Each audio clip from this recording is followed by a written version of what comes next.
Ouais, c'est ça. Puisque Madame Clémence qui est en train de s'asseoir, nous allons pouvoir démarrer. Bonsoir à toutes et à tous, merci d'être là, merci d'avoir bravé, d'avoir oublié que la grève commence ce soir, et que donc vous n'allez pas rentrer chez vous, difficilement. Merci d'être là.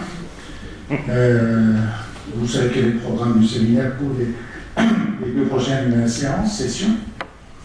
Nous recevrons notre ami et collègue Bernard Gols, qui sera discuté par Sylvain Missonnier, donc deux bébéologues encore, qui vont réfléchir sur un obscur auteur japonais dont vous avez la biographie dans le programme. Puis nous innoverons, puisque nous recevrons un architecte spécialiste de Vitruve et de l'idée, et qui déteste le Corbusier, et qui promeut l'idée d'un habitat où le sujet, le contenu, puisse être encorbellé par un contenant, que ce contenant et ce contenu s'accordent, qu'on puisse habiter une maison, qu'une maison puisse nous habiter, surtout si celle-ci est hantée. Donc je vous dis 2-3 choses importantes sur architecture et psychanalyse. Nous innoverons encore l'année prochaine sur physique quantique et psychanalyse. Nous allons introduire un peu de diversité par rapport à psychanalyse et littérature ou psychanalyse et art. Mais nous aurons aussi des auteurs, bien sûr, nous revisiterons Tchekhov l'année prochaine, et puis vous verrez, le programme va arriver bientôt. Aujourd'hui, nous avons le bonheur, Caroline Eliatchev nous fait l'amitié et le plaisir d'être avec nous. Il n'y a pas eu de heure jusqu'à présent. Les issues sont gardées. Vous savez probablement que Caroline a quelques soucis lorsqu'elle intervient, mais bon, la comtesse de Ségur la protège, et nous pensons que ça va bien se passer. Elle va être présentée par Pablo Votadoro bientôt. Moi, je vais vous présenter Pablo Votadoro. Pablo Votadoro, qui va la discuter, est un médecin, psychiatre, psychanalyste, qui dirige ici, dans le département de psychiatrie attenant à cet amphithéâtre, qui dirige l'unité de jour des troubles des conduites alimentaires. Il est évidemment spécialisé dans les troubles des conduites alimentaires, à l'adolescence en général, les pathologies borderline. Il a fait sa thèse de 3e cycle sur les automutilations, il est docteur en psychologie. Et parmi beaucoup d'écrits, si je lui ai demandé de venir discuter Caroline, c'est parce qu'il a un intérêt prononcé pour les contes. Il a publié Pinocchio ou la nécessité de désobéir en acte à l'adolescence. Il a publié La solution du fraternel à l'anorexie mentale, dans l'anorexie mentale chez Hansel et Gretel.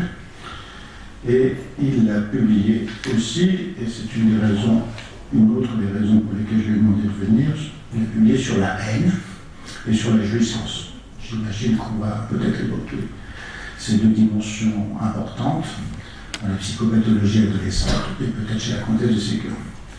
Pablo, merci pour être là pour cette discussion. Je te laisse présenter Caroline. Merci Maurice. Donc, il faut que je m'adapte au micro. Merci de m'avoir ici sollicité. Donc, pour présenter brièvement Caroline Eliatchev, il y a quelques jours, donc, le journal Libération titrait un portrait de notre invité avec ces mots: Caroline Eliatchev, le genre tenace. Il y a ici la mention d'un caractère, mais il dit surtout que nous accueillons ce soir une femme engagée. Engagée dans son métier de pédopsychiatre, tout d'abord, qu'elle a tenu pendant des années dans le public, à la tête du CMP d'ici les Moulineaux. En tant que psychanalyste, formée auprès de Françoise Dolto, en soignant les tout-petits, ce en quoi elle est restée fidèle, puisqu'elle a soigné des bébés là où ils se trouvaient particulièrement en souffrance, à la pouponnière d'Antony. Engagée encore dans de nombreux essais sur l'anorexie mentale, le soin des bébés et d'autres, et plus récemment sur les questions afférentes au genre. Cet engagement l'a aussi porté vers le cinéma pour parler de turpitude familiale, car elle est aussi scénariste dans de nombreux films de Claude Chabrol, et on pense en particulier à La cérémonie avec Isabelle Huppert et Sandrine Bonheur. Engagée enfin dans des causes féministes, mais toujours en lien avec les enfants, que ce soit pour la crèche Babilou ou contre les traitements hormonaux auprès des mineurs. Enfin, aussi, donc elle est accessoirement, je ne sais pas comment dire, en tout cas, ça fait partie aussi de notre invitée, elle est la fille de la célèbre journaliste Françoise Giraud. Voilà, merci d'être là ce soir, mais c'est pour une autre de vos passions que nous vous accueillons, celle de la lecture de la comtesse de Ségur. Cette passion, Caroline Eliachef a souhaité la faire partager dans son essai, que je vous montre ici rapidement, qui s'intitule Ma vie avec la comtesse de Ségur, paru en 2021 chez Gallimard, et donc pour lequel nous l'avons invité et nous la remercions d'avoir accepté de venir nous en parler et de m'autoriser à faire quelques commentaires, ce qui est un grand honneur pour moi. Voilà, je laisse la parole. Merci de cette présentation. Je vais peut-être commencer par vous raconter. On va le rapprocher. Pourtant, il est allumé. Est-ce que ça va? Est-ce que ça marche? Voilà.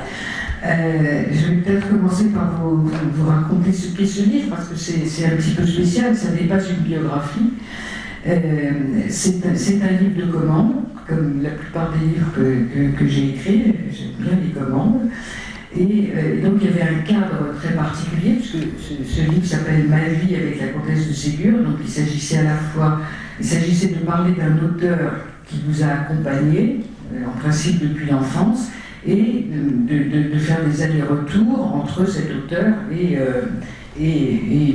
ma propre vie, ou ce que ça pouvait m'évoquer de ma vie. Alors, j'étais en vacances avec François Sureau, qui dirige la collection. François Sureau ayant écrit le premier livre, et lui avec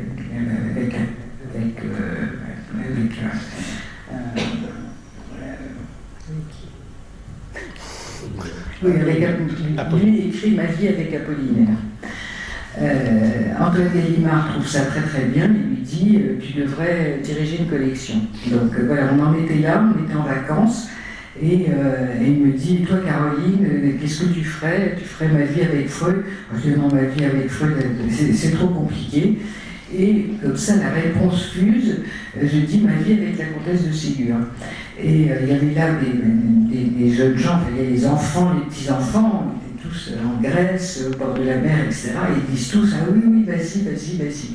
Et donc voilà, je me retrouve embarquée dans cette histoire. Je n'avais pas relu la comtesse de Ségur depuis l'enfance, et il se trouve que maintenant il y a les œuvres complètes de la comtesse de Ségur dans la collection bouquins.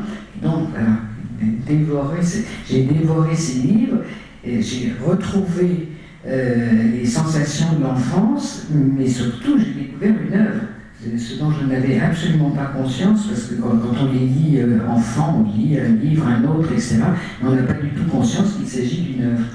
Voilà, c'est véritablement une œuvre avec des personnages, avec des personnages récurrents, des histoires qui se suivent ou pas. Il y a un style, etc. Alors, vous, si je comprends bien, alors, la partie que je n'ai pas lue, c'est assez drôle parce que on dit que vous êtes spécialiste des contes, mais justement, je n'ai pas lu les contes. Peut-être que vous les avez lus. Non, je me suis intéressé à la partie romanesque, j'avoue, mais parce que c'est la plus célèbre, la plus connue, celle qui a connu le plus de succès. Les gens qui parlent de la comtesse de Ségur, ils ne parlent que des romans. Oui, mais elle a écrit 3 contes. Oui. Et alors, il y a des gens qui aiment énormément les contes. Moi, je les ai lus, ça m'a. Enfin, je les ai parcourus, je ne peux pas dire vraiment que je les ai lus, parce que, en fait, je cherchais à retrouver les sensations de l'enfance, quand même. Donc, j'ai d'abord cherché à lire ce que je disais quand j'étais petite. Voilà. Alors, évidemment, il y a une. Bon, je reviens de loin, parce que. Pour tout vous dire, avant de me plonger dans cette œuvre, Madame de Sévigné, la comtesse de Ségur, tout ça était un peu mélangé. Donc, c'est vous dire que je reviens de loin.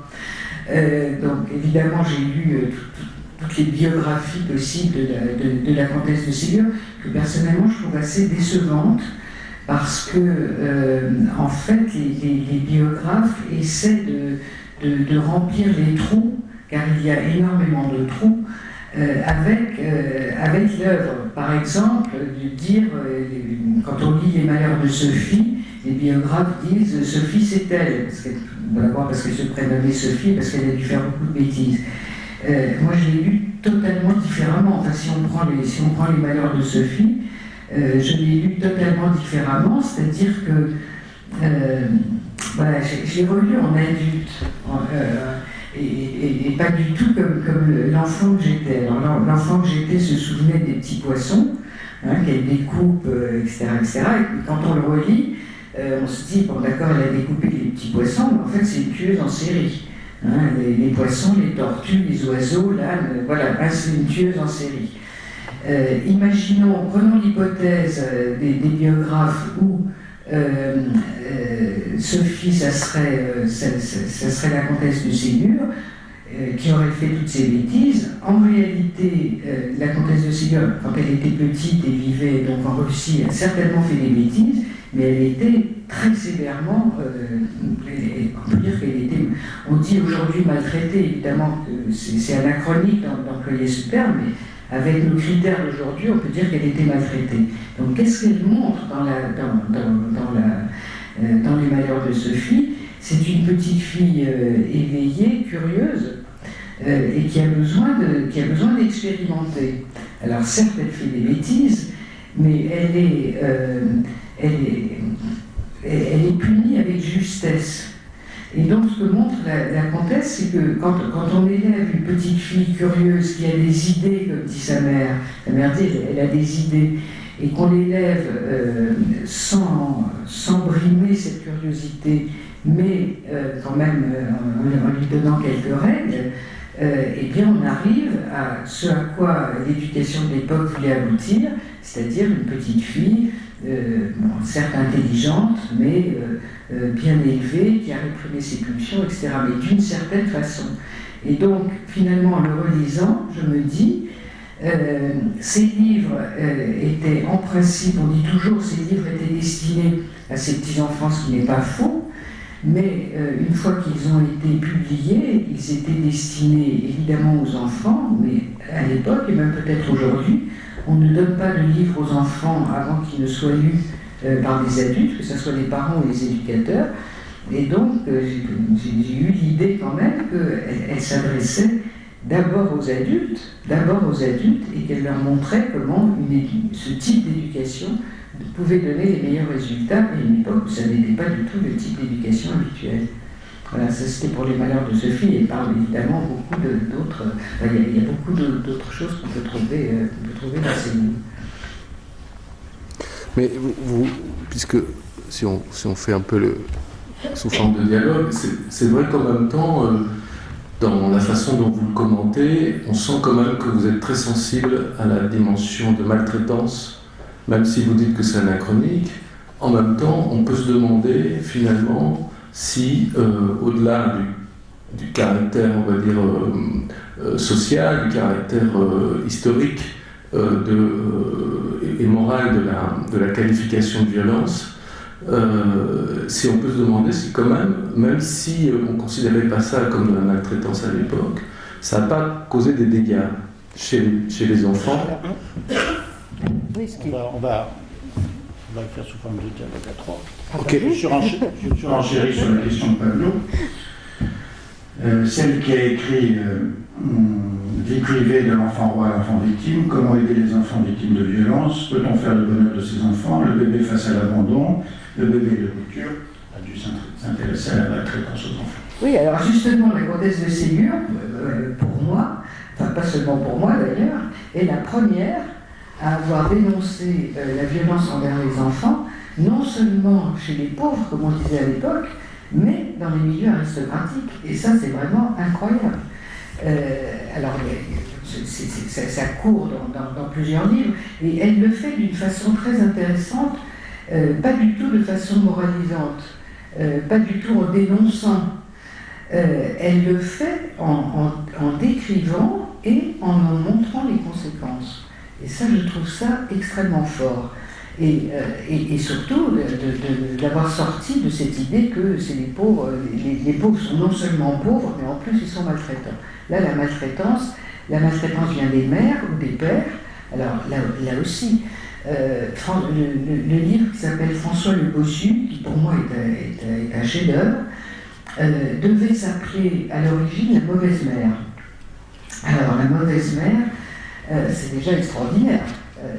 Je veux dire, à l'époque, critiquer les parents, c'est déjà, ça ne se faisait pas. Hein, le père était tout puissant. Et critiquer les mères, encore moins. Toutes les mères étaient bonnes, aimantes, etc. etc. Et elle a renoncé à ce titre. Alors, son fils y est certainement pour quelque chose, c'était lui le grand moralisateur. Elle a renoncé à ce titre pour l'appeler François Le Bossu, mais c'est de ça qu'il s'agit. Il s'agissait de décrire un des personnages qui est effectivement une mauvaise mère, et qui plus est, elle n'est pas maltraitante au sens de donner des coups, etc., elle est négligente. Hein. Et la négligence, qui est une forme de maltraitance extrêmement, on va dire, assez perverse, c'est pas ce qu'on fait, hein, c'est pas donner des coups, des injures, etc., c'est justement ce qu'on ne fait pas. J'ai trouvé vraiment assez fort que Madame Desormes, dans François Le Bossu, soit une mère négligente. Je pense qu'elle est vraiment la première à avoir dénoncé la maltraitance dans les milieux aristocratiques, et en fait dans tous les milieux. Associativement, Pour ceux qui ne le sauraient pas, le département de psychiatrie dont j'ai la responsabilité s'occupe des 5e et 6e arrondissements de Paris. C'est là où il y a le plus de maltraitants. C'est ce que je dis d'ailleurs dans le livre. Il faut connaître le sujet.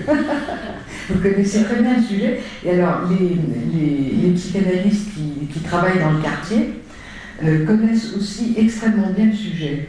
Parce que ces enfants négligés dans les milieux riches, on va dire, vivent dans un confort matériel extrêmement important et dans un désert affectif incroyable, avec des parents qui les laissent parfois des week-ends ou des vacances entières dans l'appartement qui fait 200 mètres carrés sur jardin, et que ces jeunes font effectivement des bêtises, et c'est ça dont les parents viennent se plaindre.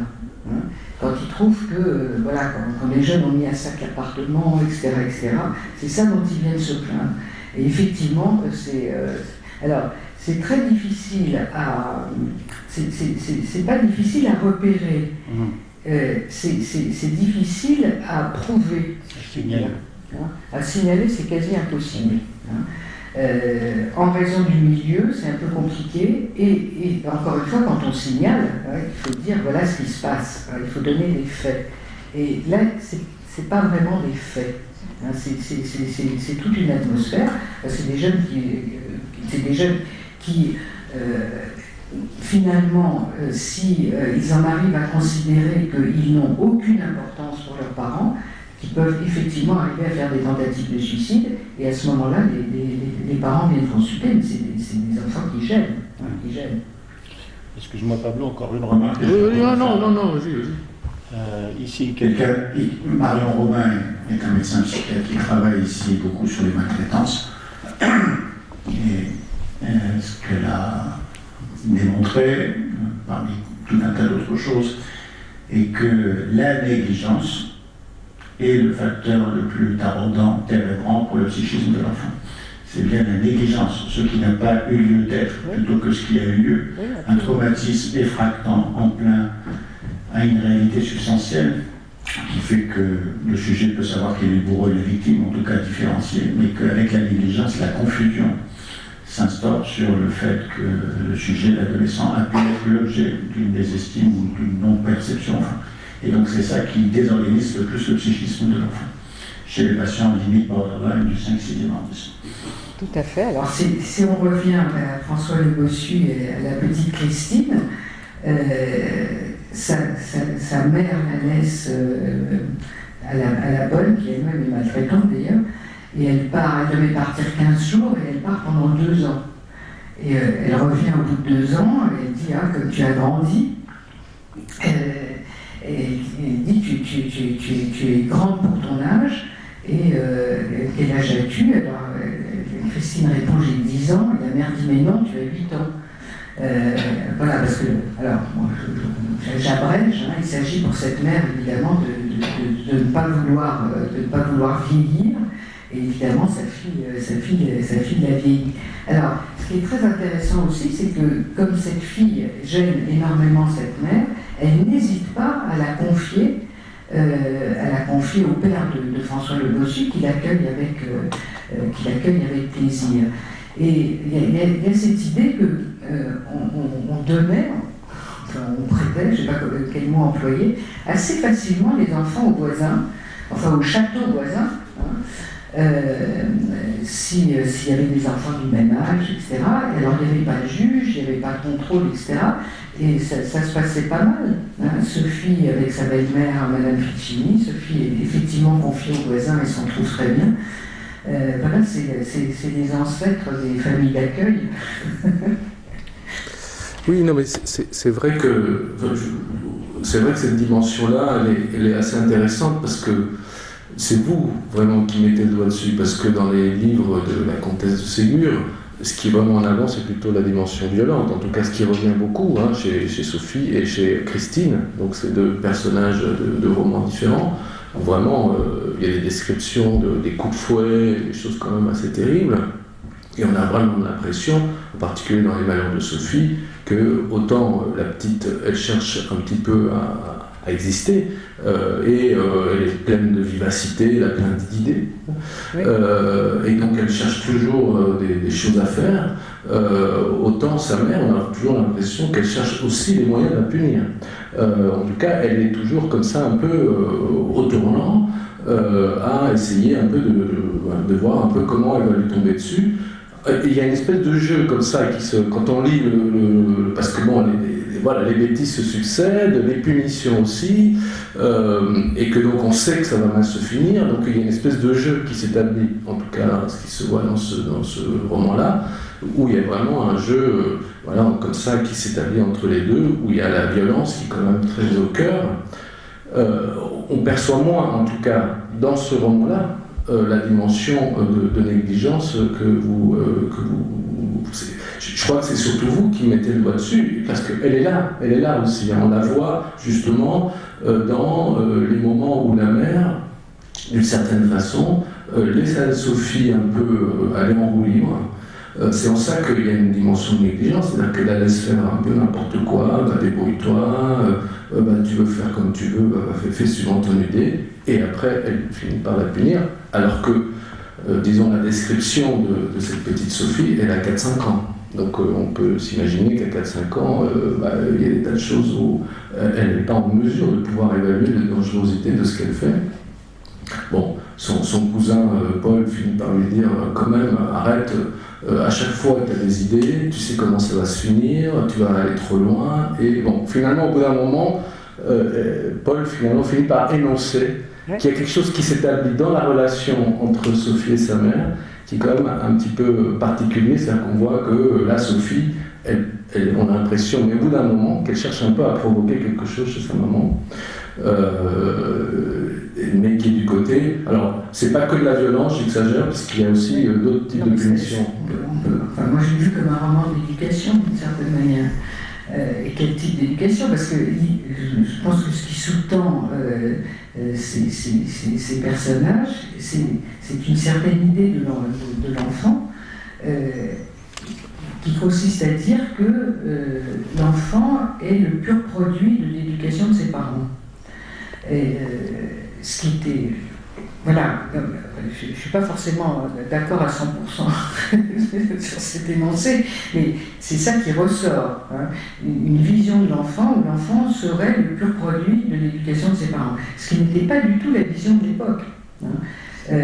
Quand un enfant était voleur, menteur, etc., c'était un enfant méchant, et on n'imputait absolument pas les parents. Au contraire, quand un enfant était obéissant, etc., tout allait bien. Mais imputer, je veux dire, rendre les parents responsables de ce que va devenir l'enfant est une idée entièrement nouvelle. C'était pas du tout les idées de l'époque. Voilà. Alors, on a parlé de la maltraitance, mais elle traite des sujets également très forts, c'est-à-dire par exemple le handicap, la question du handicap, la question de l'enfant et la mort. Enfin, c'est des sujets où on se dit... alors, je ne sais pas si on va réviser la comtesse de Ségur, mais il y a des choses extrêmement choquantes.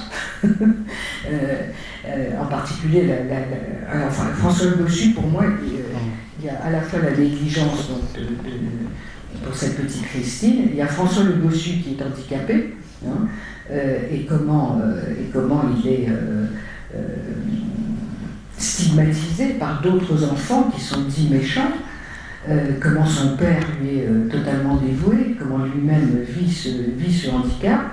Et curieusement, le titre c'est François Le Bossu, mais en réalité il va y avoir 2 handicapés, qui est quand même assez rare dans un livre pour enfants. Donc il y a une enfant négligée, un handicapé qui a une bosse, un autre handicapé qui est devenu handicapé d'une certaine façon, puisqu'il s'agit de 2 garçons, Maurice et Adolphe, qui ont mis le feu.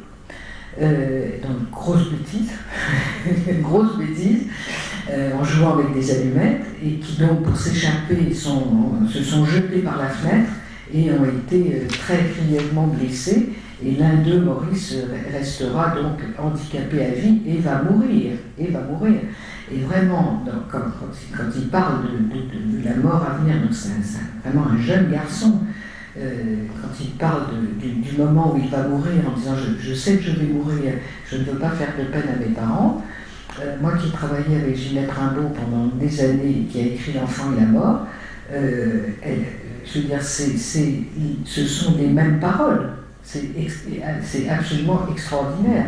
Alors évidemment, dans François Le Bossu, il va se repentir de ses péchés, il va recevoir l'extrême onction, etc. Enfin, il y a toute cette dimension religieuse catholique qui de temps en temps peut énerver un petit peu, ou pas d'ailleurs, mais ce sont des thèmes absolument incroyables. Alors, François Le Bossu perd sa bosse, parce que oui, alors ça c'est extraordinaire. Ça m'a paru. Alors d'une subtilité incroyable. Donc, le père de François Le Bossu accueille Christine, la petite fille négligée, et ils vont grandir ensemble, donc comme frères et sœurs. Ils ne sont pas frères et sœurs, ils n'ont aucun lien de sang, ils vont être élevés comme frères et sœurs. Au moment de l'adolescence, c'est pas dit explicitement, mais disons, le père va les séparer. Alors, il va emmener son fils en Italie pour se soigner. Et Christine va aller au couvent pendant 2 ans. Elle refuse toutes les propositions de mariage qui lui sont faites, et François va revenir avec son père. Son père va voir Christine et lui dit « Est-ce que tu veux épouser François ?» Elle accepte, et au miracle, il est redressé, comme on dit. Et je trouve ça d'une subtilité incroyable, parce que évidemment, on pense à l'inceste frères-sœurs. Ils ont été élevés comme frères et sœurs. Ils ne le sont pas, hein, donc ils ne peuvent tout à fait se marier. Mais cette séparation de 2 ans fait que, quand ils se retrouvent, François n'est plus le même. Elle n'épouse pas le petit garçon bossu. Hein. Alors évidemment, c'est une fin heureuse. Hein. Mais il y a une autre chose qui est subtile, c'est que quand Christine a été confiée au père de François Le Bossu, à un moment, elle a demandé l'autorisation à ses parents d'appeler le père de François Le Bossu, de l'appeler papa. Ses parents, on va dire, s'en foutaient complètement. Et donc, voilà. Et donc, ils se marient. Ils ont effectivement, ils ne sont pas consanguins, ils ont le droit de se marier, et pourtant ils ont le même papa. Je trouve que ça fait une complication assez intéressante. Parmi les handicaps, il y a aussi ceux qui nous importent, les handicaps psychiques et Tout à fait. Ça c'est Gribouille. Gribouille, c'est merveilleux. Gribouille aussi, je veux dire, alors, ce sont des livres pour enfants. Ça commence. Alors, ça commence par la mort de la mère de Gribouille, qui est quand même une scène assez dure. Enfin, voilà. Tout le monde pleure, sauf Gribouille, qui a cette remarque extrêmement pertinente et qui dit « Mais pourquoi est-ce que vous pleurez puisqu'elle est heureuse et qu'elle voulait mourir et qu'elle souffrait beaucoup ?» Donc Gribouille est cette personne qui n'a pas de frein, et qui dit tout ce qui lui passe par la tête, comme le font la plupart des enfants de 5 ans. Gribouille, c'est un adolescent qui n'a pas grandi, et ça lui vaut beaucoup d'ennuis, et qui est d'une perspicacité extraordinaire, comme le sont souvent d'ailleurs ces enfants qu'on dit handicapés psychiques. Voilà. Voilà, donc, alors, Gribouille, ça commence par la mort de sa mère, et ça va se terminer par sa mort à lui. Voilà, ça c'est un livre pour enfants. Oui, mais justement, ce que je trouve intéressant sur ce fil-là du handicap psychique, c'est que ça rejoint aussi la question de la négligence, puisque finalement, si on fait l'hypothèse que justement les romans de la comtesse de Ségur parlent beaucoup d'elle, de ce qu'elle a pu vivre, et qu'on sait par ailleurs que sa mère, Catherine, donc la mère de Sophie Rothschild, c'est ça, était décrite comme une femme très froide, Fanatique. très froide, qu'elle n'a jamais montré de tendresse vis-à-vis de ses enfants. On peut penser aussi que finalement que la comtesse de Ségur a été elle-même victime d'une certaine forme de négligence, de quelque chose en tout cas qui reste très mystérieux, de savoir qu'est-ce qui s'est passé pour cette mère, donc Catherine, qui l'a rendue dans cet état où, puisqu'elle s'est convertie au catholicisme, et donc elle a renié sa religion traditionnelle, c'était comme des aristocrates, donc qui étaient orthodoxes, donc c'est quand même quelque chose d'assez terrible dans une famille de ce type-là, de renier comme ça et se convertir. Mais finalement, c'est un peu une question qui reste un peu en suspens, mais peut-être que les livres qu'elle a écrits peuvent être une façon d'y répondre. Qu'est-ce qui s'est passé pour cette maman, la mère de la comtesse? Écoutez, moi je me suis effectivement posé la question, mais je n'ai pas pu trouver la réponse. Donc on parle donc de la mère de la comtesse de Ségur. Elles étaient quatre sœurs, orphelines, et donc elles ont été élevées à la cour de Catherine II. Par l'intermédiaire, on va dire, d'une cousine qui les a donc recueillies, et une cousine qui était soi-disant illettrée, est-il dit, je n'ai pas pu le vérifier évidemment, et qui leur a donné en principe une très bonne éducation. Mais on dit aussi que dès leur plus jeune âge, elles participaient au fait que donnait Catherine II, qui est quand même l'impératrice aux 1000 amants. Et donc on ne sait absolument pas ce qu'elles ont vécu dans leur jeunesse, mais elles ont dû quand même en voir pas mal. Voilà. C'est impossible. Alors, je trouve que dans l'ensemble des biographies, il y a quelque chose de très protecteur. On dit ça, mais on n'en dit pas plus. Sur le fils de son fils aîné Gaston, qui, pour moi, quand on lit aujourd'hui ce qu'on peut lire, c'est évident que ce garçon aurait pu. Est-ce qu'il a été homosexuel? Enfin, c'est un homosexuel, c'est absolument évident. Il est hors de question que ça soit même évoqué. Donc on voit qu'il y a une espèce de voile protecteur comme ça sur cette vie assez exceptionnelle, voilà, mais on ne peut pas tout dire, quoi. Et donc, pour en revenir à la mère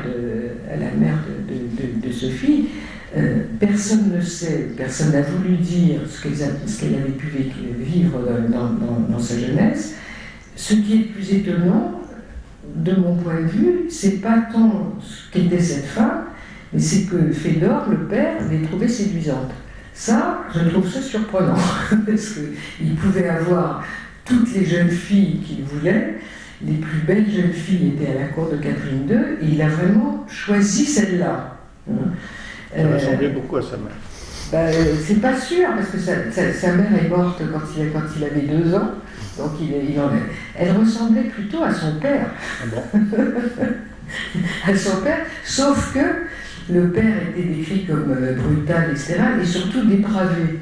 Alors que cette femme, non seulement n'était pas dépravée, mais je crois que... En tout cas, il voulait rester dans une certaine continuité. Certainement, mais je veux dire, le fait qu'il ait choisi cette femme, pour moi, ça reste aussi un mystère.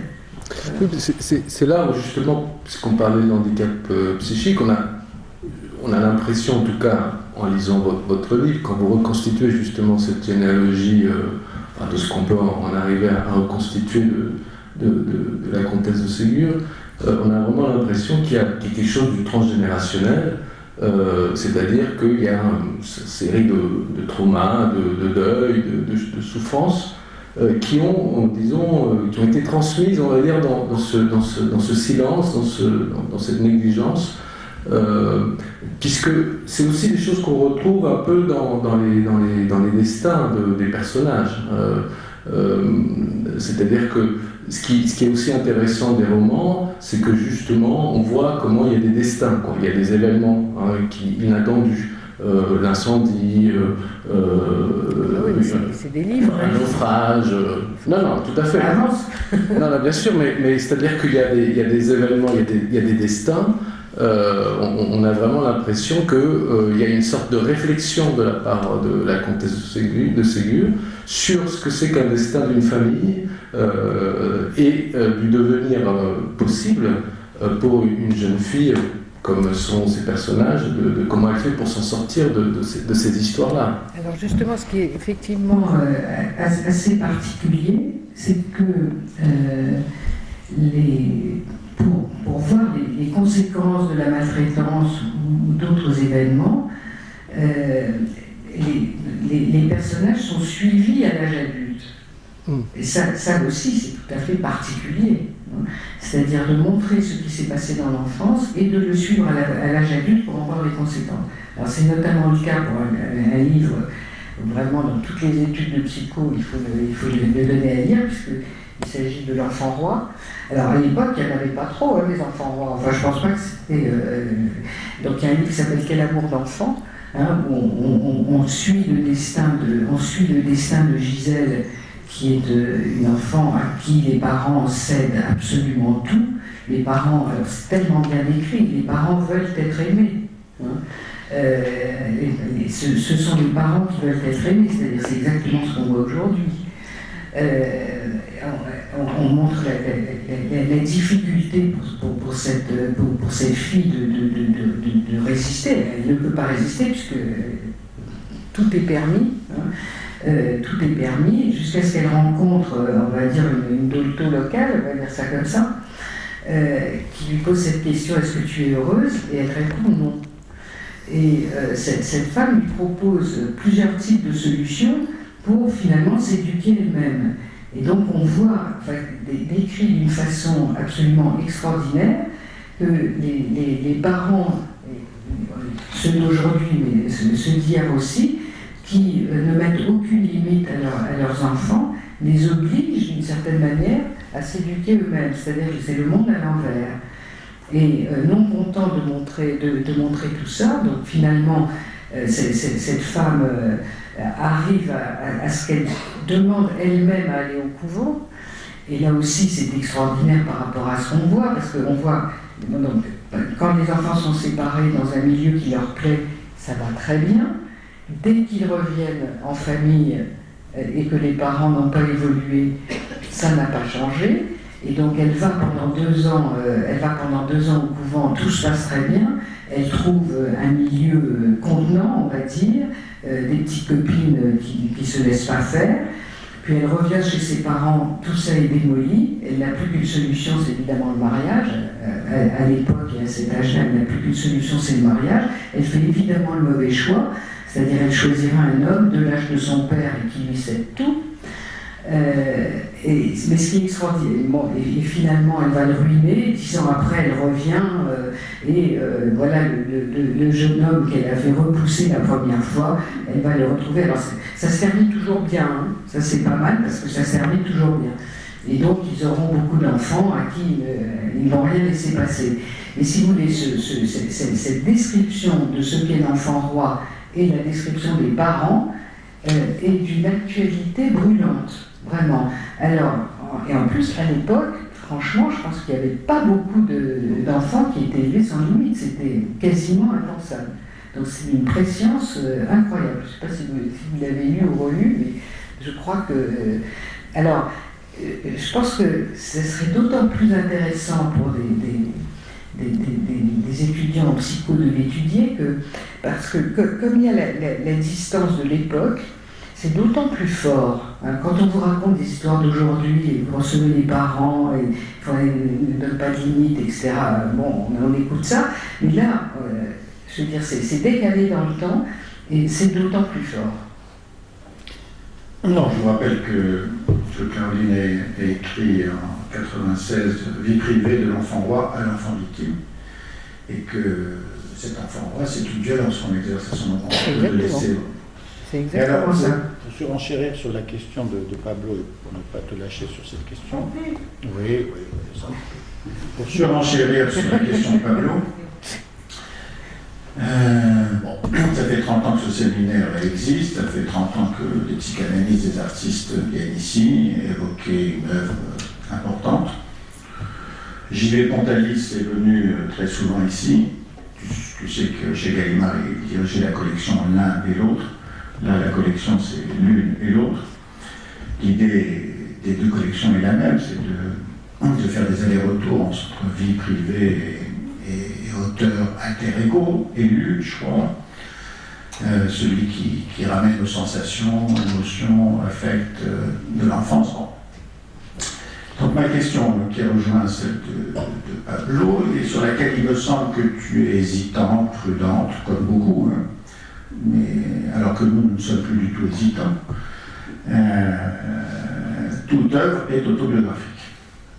Toute œuvre est autobiographique. Ah oui. Avec une petite nuance, parce qu'on a progressé ça. Le séminaire s'appelait auparavant Babel, il s'appelle Babylone. Babel, on avait accès au langage, on était policés, civilisés.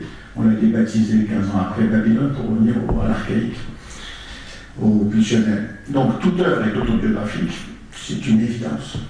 C'est une évidence neurologique déjà, neurophysiologique, avant d'être une évidence affective, psychologique. Mais c'est Fellini qui disait que la perle est l'autobiographie de l'huître. Bon. Et il y a le goût de rajouter, mais toute autobiographie est une fiction. Oui, Et n'est pas une œuvre. Toute autobiographie n'est pas une œuvre. Et c'est une fiction. Bon. Donc, oui, enfin, parce qu'on a quand même beaucoup d'éléments sur Catherine, et le moins qu'on puisse dire, c'est que la négligence et le sadisme étaient son fort. tout à fait. Donc on ne peut pas négliger le fait que cette comtesse de Ségur rapporte un certain nombre d'épisodes qu'elle a très bien connus. Oui, Non, mais Et qu'elle fictionne. je suis d'accord avec ça, mais je suis pas sûre. Enfin, à moi, ça ne m'apporte pas grand-chose de penser qu'elle raconte sa vie. J'ai plutôt envie, plutôt que de regarder en arrière, de regarder en avant. Hein. C'est-à-dire, avec qu'est-ce qu'elle a fait de sa vie. Qu'est-ce qu'elle nous a transmis de sa vie et qui va vers l'avenir. Voilà. Mais je suis d'accord que toute œuvre est autobiographique, mais encore une fois, les vies de chacun ne sont pas forcément des œuvres. Il faut un peu plus qu'une vie pour faire une œuvre. Quoi. Peut-être qu'avant d'aller de l'avant, tout bon psychanalyste malade de l'antériorité fait un petit retour en arrière pour savoir où il va à partir d'où. Et ce qui est important alors dans la fiction que l'auteur confectionne autour de son œuvre, c'est ce qu'il continue à cacher. Bref, le Gaston en question, il a une identité sexuelle, enfin une interrogation sur son identité sexuelle un peu complexe, et il choisit la prêtrise. bah oui, c'est ce qu'on On faisait à l'époque. Hein.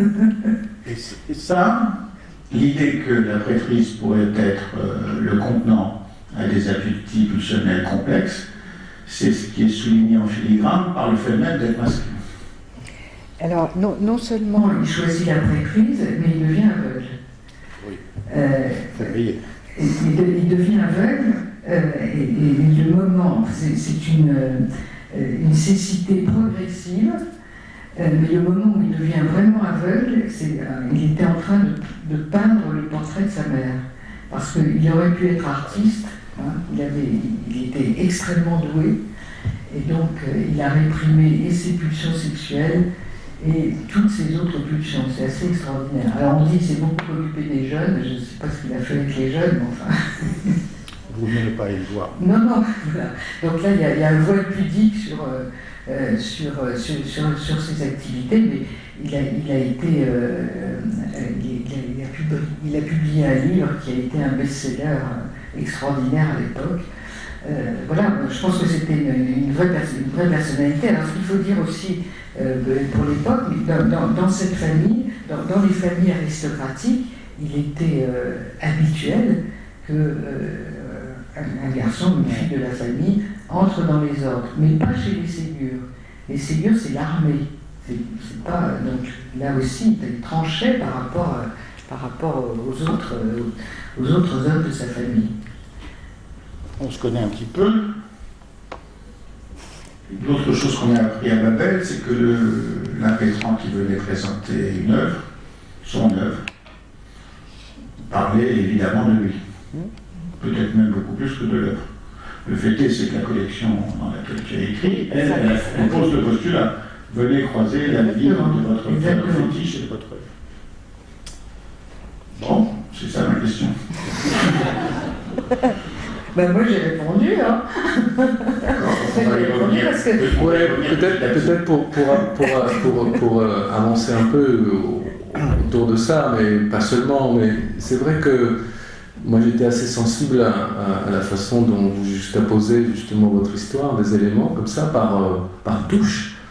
Et je me suis dit que c'est vrai qu'en clinique, quand on suit des patients, des familles, etc., les choses viennent comme ça, par petites bribes. Donc je me suis senti tout à fait à l'aise avec cette forme de présentation. Et en même temps, ce que j'ai trouvé aussi très riche, c'est que vous croisez justement votre histoire, des éléments de votre histoire que vous donnez, avec des analyses que vous faites ou des passages effectivement de l'histoire de la comtesse de Ségur ou de ses romans. Et justement, c'est dans cette juxtaposition-là où de temps en temps, on a quand même l'impression que, comme en clinique, les silences, ce qui se dit entre les lignes, est peut-être plus important que ce que vous écrivez véritablement.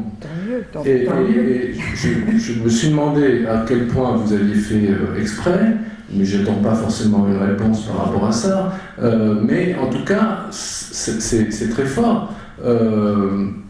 Et que quand même, vous insistez beaucoup sur cette dimension je disais, de la maltraitance, mais vous la déclinez justement avec cette subtilité un peu, vous l'avez un peu résumé là, c'est-à-dire les trois types de maltraitance. Il y a la violence, il y a les abus, comme vous l'avez décrit à propos justement de ces parents qui mettent leurs enfants au cœur de leur couple et qui n'arrivent plus à poser de limites.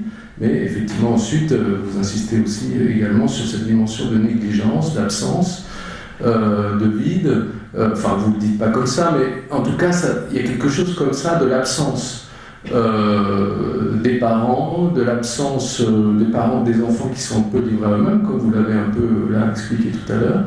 Et on a l'impression quand même que quand vous croisez avec votre histoire, il y a quelque chose quand même que vous nous dites, sans le dire. Et j'ai trouvé ça que ça donnait une certaine force à votre sensibilité autour de la comtesse de Ségur, c'est-à-dire qu'on sent vraiment très fort cette dimension-là chez la comtesse de Ségur, comment finalement elle a réussi ou elle a composé avec quelque chose, on va dire, de la violence, mais surtout avec quelque chose de l'ordre de la négligence, du silence, de ces traumatismes que là on vient d'essayer d'inventorier autour de sa propre histoire, de sa généalogie, de ses parents, et que d'une certaine façon on peut se demander si son écriture n'est pas une façon aussi d'essayer d'organiser ça.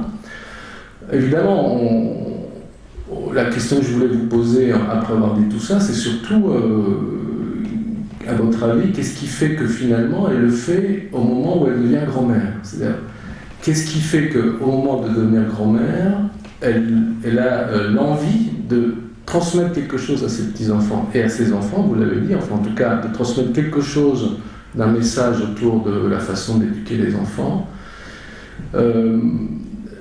Est-ce que, et je vous propose cette idée-là, mais est-ce qu'elle n'a pas voulu conjurer quelque chose d'une transmission justement transgénérationnelle, de quelque chose qui n'a pas pu se dire et que justement les romans pour enfants permettent de dire? Alors, plusieurs choses. La première chose, c'est que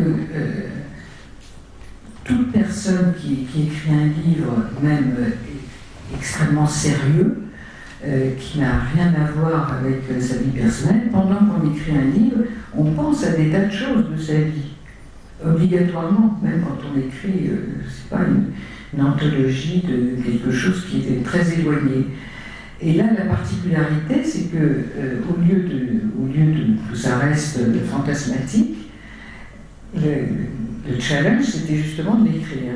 Hein. Donc effectivement, c'était assez particulier, parce que mais pour les autres livres, enfin, je pense que toute personne qui a écrit un livre, c'est bien qu'en écrivant, pendant qu'on écrit, on pense à des tas de choses de sa vie personnelle. Donc effectivement, c'était assez particulier d'avoir à le faire. Alors, quand vous dites, vous essayez de rapprocher les choses en disant elle a commencé à écrire quand elle est devenue grand-mère. Alors, c'est vrai, au niveau des dates, elle est sortie, moi ce qui m'a fasciné, c'est qu'elle est sortie de 10 ans de dépression. Enfin, ce qu'on appellerait aujourd'hui. Alors, justement, je n'ai pas employé le mot dépression, parce que je trouvais que c'était anachronique. Je préférais l'expression d'Anne Ehrenberg qui était la fatigue d'être soi, hein, une sorte une forme de désespoir. Hein, après la naissance de sa dernière fille, elle a failli mourir. Du coup, elle ne veut plus avoir de relations sexuelles avec son mari. Elle est dans sa maison et elle est enfermée avec les migraines, etc. pendant 10 ans. C'est incroyablement long. Hein. Et puis, bon, à un moment, elle reprend espoir. Est-ce que c'est la naissance de cette petite fille? Écoutez, je ne le crois pas. Enfin, dans les dates, c'est à ce moment-là, mais je ne le crois pas parce que, en fait, au moment où cette première petite fille est née, Camille, en fait, elle lui a été assez indifférente, hein, curieusement. Elle n'est pas venue voir sa fille, voilà, il a fallu que les autres petits-enfants viennent au monde. Donc je pense qu'à un moment, alors oui, il y a cette idée évidemment de transmission, et il y a cette idée qu'elle avait, je veux dire, la façon dont elle a élevé ses propres enfants, elle a pris absolument le contre-pied de l'éducation qu'elle avait reçue. Hein, ça c'est... parce que qu'est-ce qu'elle a eu, elle, comme éducation? Elle a eu cette éducation fortement maltraitante, ça c'est vrai. Pour elle, pour son frère aîné et sa sœur aînée. Ensuite, il y a deux enfants qui sont décédés, et puis après l'incendie de la ville de Moscou qu'elle a vécu, dans le genre traumatisme et dans le genre incendie, l'incendie des deux petits garçons, là c'est rien à côté de l'incendie de Moscou. Après cet incendie, son père est revenu vers sa mère et il lui a fait un dernier enfant. Et ce dernier enfant a été élevé de façon radicalement différente. C'est-à-dire que là, la mère lui a laissé absolument tout faire, avec des résultats absolument catastrophiques. Donc ça, elle l'a vu. Hein. Et donc, avec ses propres enfants, elle a absolument pris le contre-pied de l'éducation qu'elle a reçue. Et je pense qu'effectivement, elle avait l'idée de transmettre un mode éducatif à ses enfants pour ses petits-enfants. Donc en fait, on dit toujours qu'elle écrivait pour ses petits-enfants, et moi j'aimais l'hypothèse qu'elle écrivait pour ses enfants, pour leur dire comment élever leurs propres enfants. Alors c'est très curieux parce que elle s'est émancipée de son mari, elle a gagné de l'argent, etc. Ce qui est à l'époque, enfin, dans son milieu, d'une part, les femmes ne travaillaient pas, elles ne gagnaient pas d'argent, et ça, elle n'a pas du tout transmis à ses filles. Elle n'en a absolument pas fait une cause. Ses filles ont toutes fait, ces filles qui étaient, qui n'ont rien eu d'extraordinaire, ni d'ailleurs enfin voilà, elles ont fait des mariages conventionnels, etc., etc. Là, il n'y a eu aucune transmission. Et même sur l'éducation, c'est intéressant parce que si on prend ces livres comme des livres éducatifs, quand vous voyez l'influence qu'a eu Rousseau, qui est considérable sur l'éducation, j'ai l'impression qu'elle n'en a eu aucune influence. Donc, alors même, peut-être elle va avoir une influence maintenant. Juste pour associer sur les nombreux incendies qui sont une des bêtises préférées des petites filles dites modèles, et le lien évident avec l'incendie de Moscou perpétré par le père de la comtesse de Ségur pour barrer Napoléon. J'ai oublié de dire que Pablo Botadoro est l'auteur de L'ivresse adolescente ou la jouissance de la petite fille aux allumettes. Il fallait le dire, bien sûr. Mais ma question, qui est toujours la même, puisque la comtesse de Ségur écrivait pour ses enfants, il n'est pas exclu que Caroline Eliatchev écrive aussi pour ses enfants. Peut-être après tout. Puisque Pablo Botadoro a commencé avec sa pudeur qui fait partie de son charme, à évoquer quelques éléments biographiques et de dire que, accessoirement, c'est son terme, tu étais la fille de Françoise Giroud. Je ne crois pas que ce soit accessoire. Ah non, mais pour moi, c'est pas du tout accessoire. Je suis aussi la fille de mon père. Bien sûr, bien sûr. Et il dit très justement, Pablo, moi j'ai ressenti la même chose, c'est que c'est une des grandes réussites de ce livre, c'est que on entend un certain nombre de silences. Et on ne peut pas, sans jugement ni quoi que ce soit, mais bon, pour apaiser l'ambiance quand André Green vient ici, il finit par dire que sa mère c'est Cléopâtre. C'est pour ça qu'il aime Cléopâtre de Shakespeare. D'accord. Quand J.B. Pontalis vient ici, il dit que dans Vie privée, le héros de Vie privée, un homosexuel notoire, est son héros favori et qui lui rappelle son père. Je ne te dis pas sur quoi je suis intervenu moi, bon, très bien. Donc nos alter ego, ils sont là comme des miroirs. tout à fait. Et il semble que tu l'écris, donc je le reprends de ton texte, que tu as été assez seul dans l'enfance. C'est pas exactement ce que j'ai dit. D'abord, j'ai été élevée par ma grand-mère. Voilà, élevé par la grand-mère. Mais ma grand-mère vivait avec nous. Et donc, franchement, je ne peux pas dire que j'étais seule, que j'étais sans ma mère. Bah oui, c'est absolument clair. Bon, déjà, mon père n'était plus là, mes parents se sont séparés quand j'étais très jeune. Et ma mère, c'était l'homme de la maison, elle travaillait, je ne la voyais pas. Mais une phrase énorme dans le livre. Je suis avec ma mère, ma grand-mère, nous sommes un trio et ma mère c'est le père de la maison. Oui, c'est l'homme de la maison, mais c'était tout à fait ça. Écoutez, j'ai énormément de mal à parler. Bon, d'abord j'ai écrit tout un livre sur les relations mère-fille, comme ça, je pense que j'ai réglé le problème. Mais attends, le titre. Une relation. Mère-fille, une relation à trois. Une relation à trois. Mais j'ai énormément de mal à parler de la relation que j'avais avec ma mère parce que je sens, quand j'en parle, une incompréhension. Je sens une incompréhension. On ne se téléphonait pas, on ne s'appelait pas 3 fois par jour, on se parlait très peu. Je ne l'ai pas vu toute mon enfance, je suis partie à 14 ans. C'est un tableau terrible. En même temps, j'étais absolument assurée de son amour inconditionnel. Toutes les bêtises que j'ai pu faire, elle m'a soutenue, toujours. Et c'était réciproque.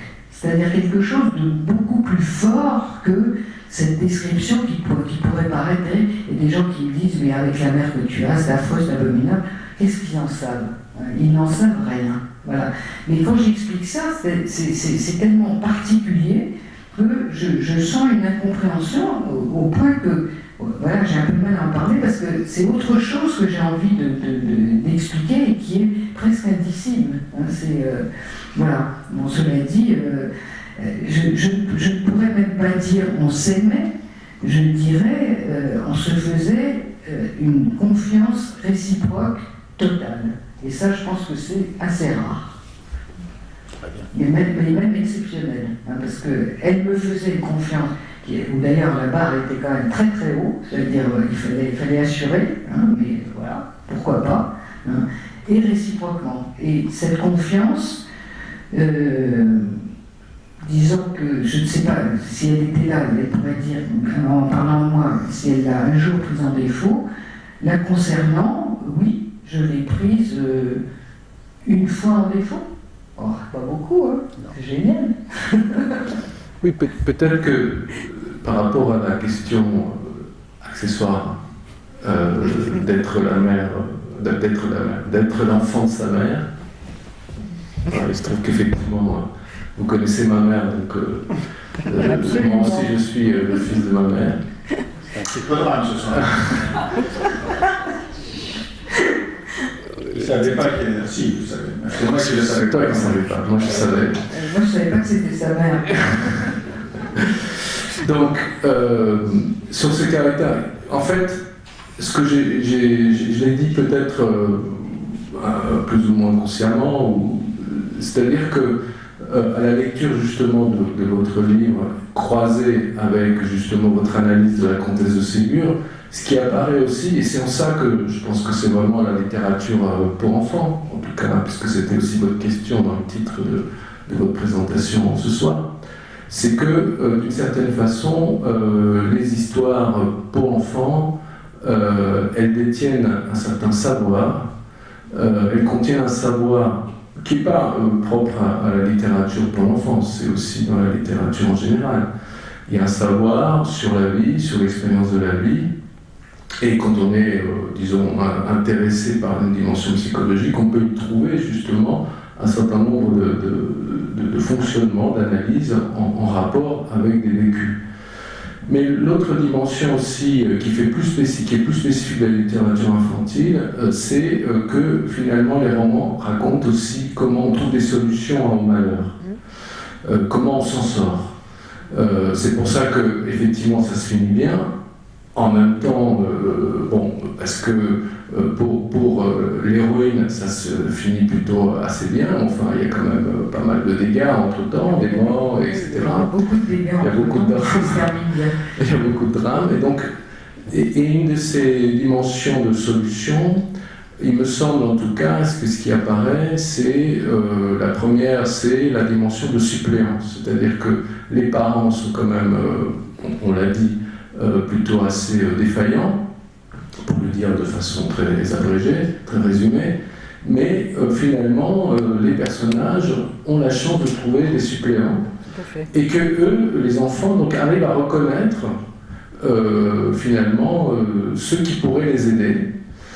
Et donc je trouvais en tout cas intéressant aussi, je disais accessoirement, puisque finalement dans ces histoires-là, finalement, on peut se dire que les personnages s'en sortent malgré tout, malgré les parents, malgré leurs histoires, malgré les traumas, ils s'en sortent. Ça se finit plutôt assez bien, avec un mariage, avec une rencontre, etc. Enfin bon, là, il y a peut-être effectivement le fils de la comtesse de Ségur qui est passé par là pour arranger les choses aussi, mais quand même, on se dit qu'il y a cette suppléance, et puis il y a aussi, d'une certaine façon, il y a assez peu de critiques des parents, alors juste peut-être de temps en temps, de façon explicite de la part des personnages, c'est-à-dire qu'ils ne cherchent moins à critiquer, à faire une analyse de leur passé, qu'à essayer de trouver une solution pour l'avenir. Et qu'ils ont une posture aussi qui va leur permettre justement de trouver des solutions, puisqu'ils vont se lier à des personnages qui sont très tendres, qui sont très aimants, qui sont très généreux, et ils vont, disons, s'appuyer sur eux pour s'en sortir.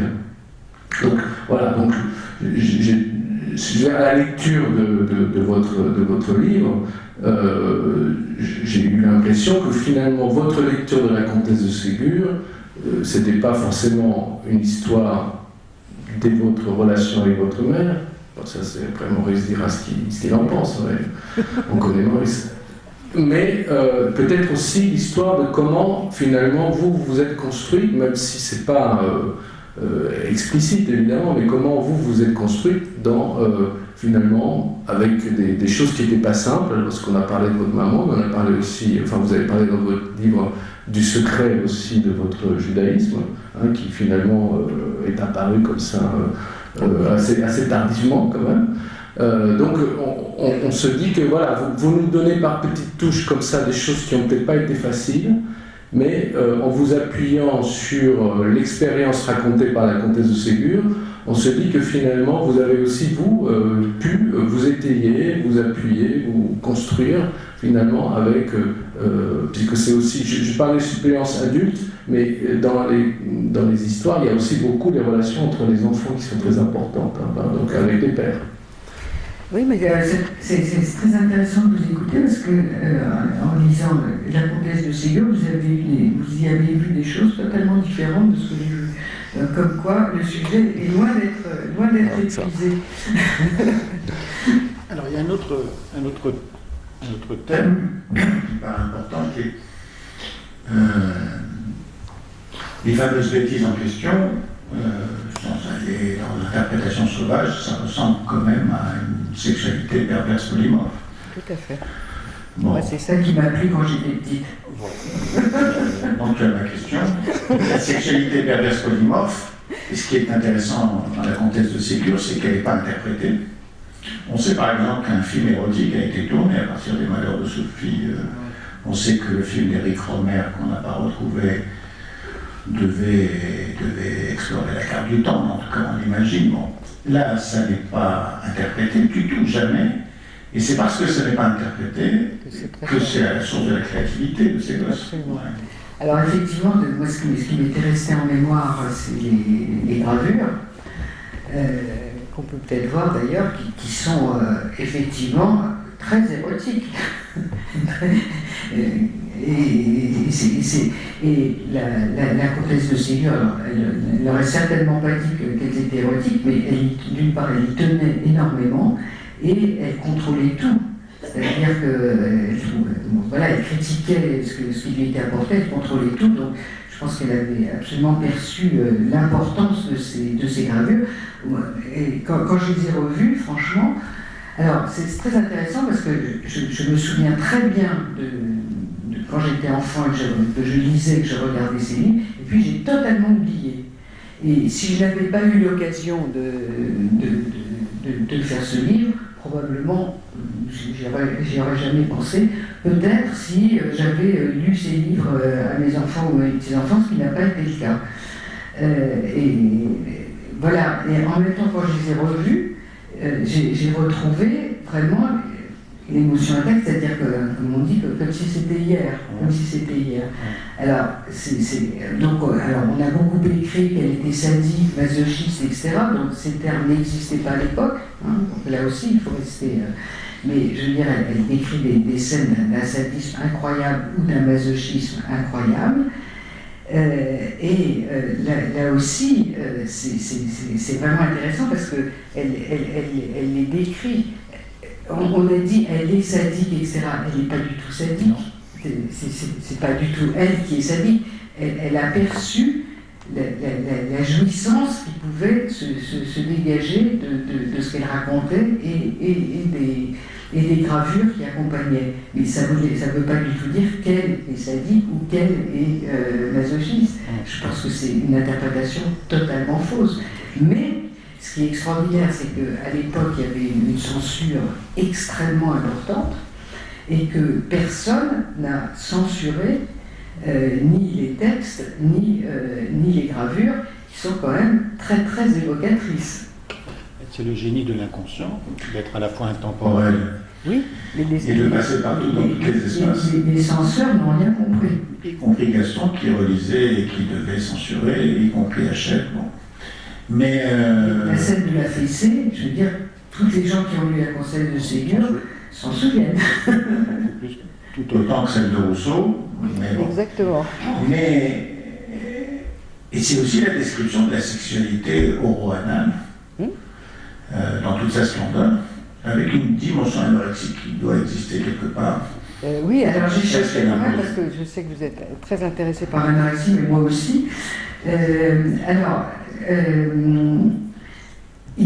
y a des livres qui s'attachent au repas chez la comtesse de Ségur, où elle-même était, je pense, assez gourmande, et il y a des repas absolument incroyables, des goûters d'enfants absolument incroyables. Donc, je n'ai pas trouvé d'enfants qui auraient arrêté de manger, refusé de manger, etc. Mais peut-être qu'il faut chercher, je ne sais pas. Pour nous, ici, tout ce qui renvoie à un excès renvoie en creux à un manque. C'est ce qu'on disait tout à l'heure. Il y a des traumatismes en plein, des violences, des effractions, qui sont aussi des traumatismes en creux des carences. Un père qui viole sa fille, c'est un traumatisme, c'est une tragédie. Mais le plus tragique dans la cure psychothérapeutique, c'est d'essayer de faire entendre à la fille qu'elle aurait pu avoir un père tendre. Donc la carence est peut-être plus, en tout cas en psychothérapie, plus difficile à gérer que le traumatisme qu'on peut circonscrire. Donc là, d'ailleurs, dans les goûters de la comtesse de Ségur, c'est une orgie boulimique effarante. Et j'imagine très bien qu'on vomit à droite à gauche. Peut-être. Moi, je me suis pas attachée. Il y a des livres entiers là-dessus. Alors, je dois vous dire que j'ai essayé aussi de ne pas tout lire. Parce que je me suis dit, je vais être totalement envahie par un matériel dont je ne vais pas savoir quoi faire. Et donc, sur les livres sur la comtesse de Ségur, j'ai vraiment limité ma bibliographie. Sauf que tu as lu aussi les pamphlets antisémites. Oui, alors, bon, voilà, À la fin, je me suis dit, tiens, il manque quelque chose quand même. L'œuvre complète de la collection bouquins, que je vous recommande, parce qu'elle est vraiment extraordinaire. Elle est précédée des lettres de la comtesse de Ségur à son éditeur qui sont exceptionnelles. Et elle est suivie d'un genre de dictionnaire qui est également très bien. Donc voilà, si vous voulez relire la comtesse de Ségur, je vous recommande surtout de ne pas acheter les livres pour enfants avec des couvertures modernisées, etc., que je trouve catastrophiques, mais voilà, de lire l'œuvre complète. Donc à la fin, je m'aperçois que l'œuvre complète n'est pas complète.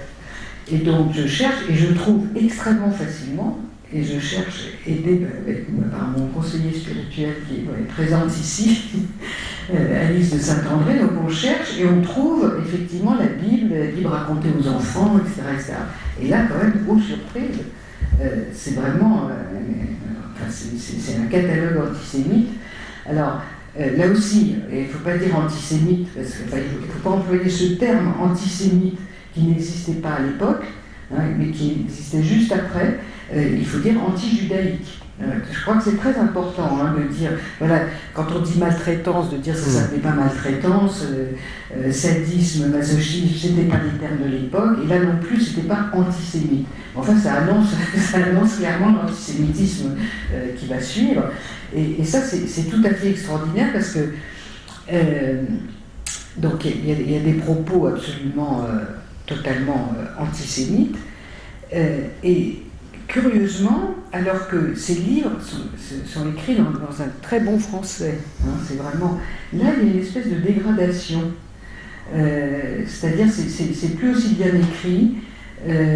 Alors, c'est toujours sous forme de dialogue. Alors là, c'est clairement...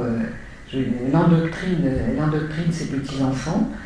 Donc, ça ne fait pas partie des œuvres complètes, mais ça a été réédité par un éditeur, on va dire, d'extrême droite. Et alors, je suis allée à la procure pour voir comment ça se passait. J'aime beaucoup la procure. Et le monsieur qui est à la procure m'aime beaucoup aussi, donc il met mes livres devant, etc. Donc je veux absolument être bien avec la procure. Donc je vais dans la partie où il y avait la Bible et je demande à la dame, je dis, mais est-ce que vous le vendez? Elle me dit oui, surtout à Noël. Très bien. Et je dis, est-ce que vous l'avez lu? Est-ce que vous l'avez lu quand même? Est-ce que vous l'avez lu? Et là, elle n'a pas vraiment répondu. Et je n'ai pas trop insisté, je dis, parce que je veux rester bien avec le libraire. Mais donc, la Bible de la comtesse de Ségur, manifestement, se vend encore aujourd'hui. Et c'est assez stupéfiant comme littérature. C'est normal que le traité sur le peuple déicide se vend à Noël, ça me paraît tout à fait bien. Oui, peut-être oui, parce que du coup on insistait peut-être sur la dimension sadomasochisme, mais moi j'étais sensible aussi par rapport à ce qu'on disait précédemment, à la dimension de masochisme moral, c'est-à-dire finalement quelque chose qui renverrait plus au malaise de la civilisation de Freud, c'est-à-dire à une sorte de cruauté qui va ensuite, disons, être à l'origine d'un surmoi très sévère. Et c'est plutôt à cela, c'est-à-dire j'avais le sentiment aussi que peut-être le sadomasochisme c'est une façon aussi de sexualité d'érotiser une cruauté ou une violence qui est un petit peu froide finalement dans les et que peut-être c'est le prolongement de cela, en tout cas la description qu'en ferait la comtesse, le prolongement serait effectivement l'antisémitisme, c'est-à-dire cette forme comme ça où on n'est pas dans, enfin, il y aurait peut-être une part de sadisme, mais c'est de la cruauté froide. C'est peut-être et en lien aussi avec la dimension anorexique, c'est-à-dire moi j'y voyais justement plutôt cette sorte de cruauté qu'on peut voir justement chez des jeunes filles, des jeunes femmes qui, comme ça, sont complètement possédées par un surmoi d'une sévérité extrême et qui peuvent être cruelles vis-à-vis des autres ou de mal, bien sûr. J'avais le sentiment peut-être qu'on était plutôt sur cette dimension-là. Je ne sais pas ce que vous en pensez. Je ne sais pas. Franchement, je ne sais pas.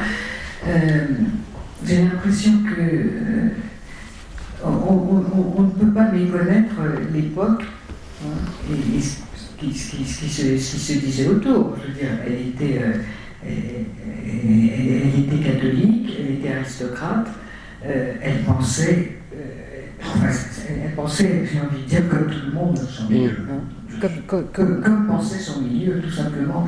Alors, tout simplement, bon, je ne peux pas dire tout simplement pourquoi est-ce que ce milieu pensait comme ça. Bon, on peut. Mais voilà, je pense que sur ce sujet-là, elle était le reflet de ce que pensait l'aristocratie catholique de l'époque, et elle n'en a eu aucune critique. Et elle n'a pas vu ce que c'est devenu. Hein, il faut voir aussi.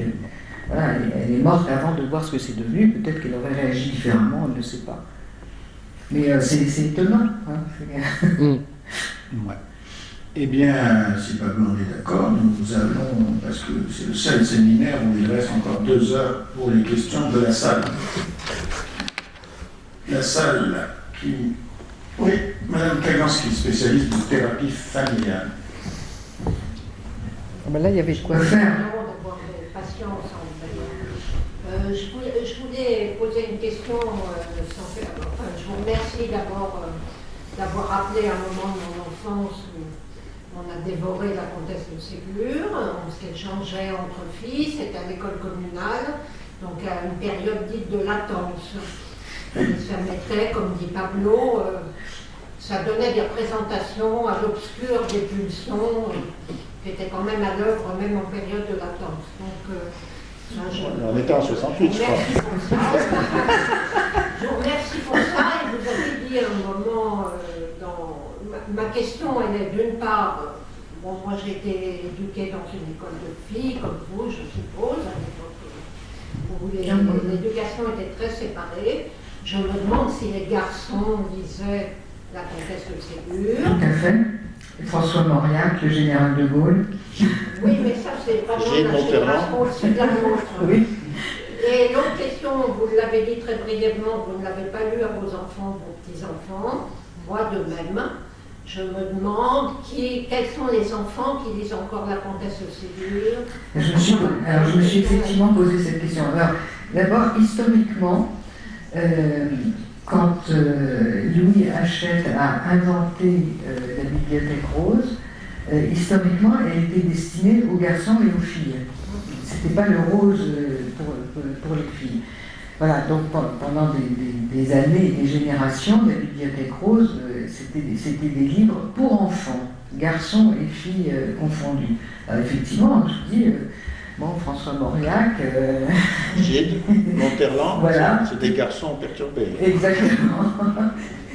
Ils ont témoigné. Freud avait lu La Comtesse de Ségur aussi. Voilà, votre question c'est... Je me demandais si à la génération... Ah oui, alors justement, je me suis demandé si La Comtesse de Ségur était toujours lue. Alors, les ventes sont là, ça c'est sûr. Elle est évidemment dans le domaine public depuis assez longtemps, donc tous les éditeurs la rééditent. Donc ça c'est déjà un signe, parce que s'ils ne la vendaient pas, ils ne la rééditeraient pas. Et effectivement, elle est vendue et traduite dans tous les pays du monde. Alors ensuite, c'est pas parce qu'on achète un livre qu'on le lit. Donc j'ai fait un petit sondage autour de moi, qui vaut ce qu'il vaut. Donc c'est essentiellement effectivement des grands-mères qui lisent les livres à leurs petits-enfants. Et alors là, il y a deux réactions. Il y en a qui adorent, qui se jettent là-dedans et qui veulent tout lire, etc.